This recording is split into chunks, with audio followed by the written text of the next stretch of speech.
কি হলো? কিসের জন্য একটা শব্দ পেলাম?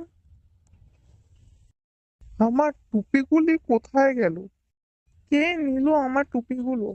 আমি একজন গরিব মানুষ, টুপি বিক্রি করে দিন আনি দিন খাই। কোথাও তো কাউকে দেখছি না।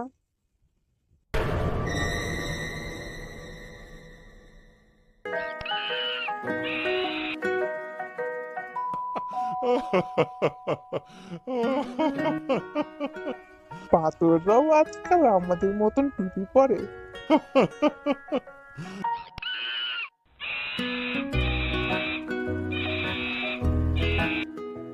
শুনেছি বাদররা খুব বুদ্ধিমান হয়। তাহলে আমার তো